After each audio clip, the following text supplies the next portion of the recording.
So Free Fire is ultimately a shoot 'em up movie in the vein of something Tarantino would have done in his earlier years, like in the 90s, or Guy Ritchie in the early 2000s. Point is, there is an arms deal that's going down, and then a scuffle starts, then a shootout starts, so now this arms deal becomes two sides that are shooting at each other. For a while in this movie, I was like, oh, this is a great intro for a movie. How long is this gonna go on? Then I checked my watch. I was like, oh, we've been at it for like a half an hour. This is just the way it's gonna be. This is the movie. And it is the movie. It's pretty much all you need to know. But I really enjoyed it. I had a hell of a time in the movie. The movie has a great cast, man. Armie Hammer was good. Armie Hammer is good, man. The stigma of the Lone Ranger can wash off over time. I think it completely has. The dude has charisma and a very sarcastic, dry sense of humor, which is completely in play in this movie. In play and in place, because the movie really does revolve around that. Thrives on that shit. And that's the thing about the movie. The movie, as I said, you know, it's something that Tarantino would have done, or Guy Ritchie. By implication, the movie has sarcastic wit. It's funny, it's humorous. There's more than a few times you're like, oh, bullets are flying,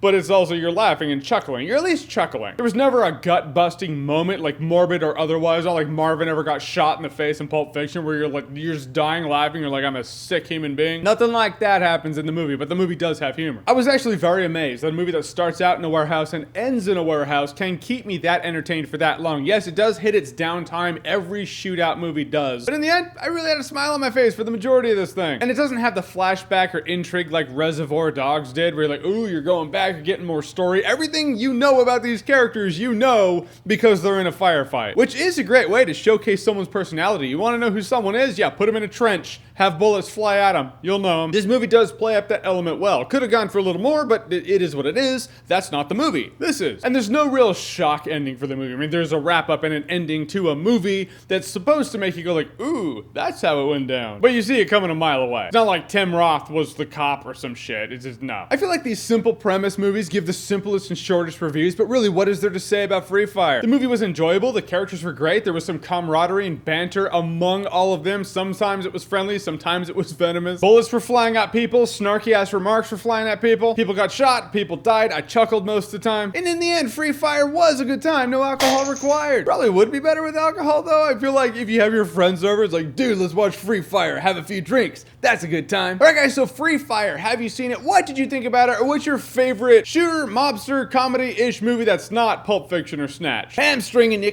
right there. You gotta pick another one, but let's just make it fun. So whatever it is, whatever you think, comment below, let me know. And as always, if you like what you've seen here and you want to see more, click right here to see more.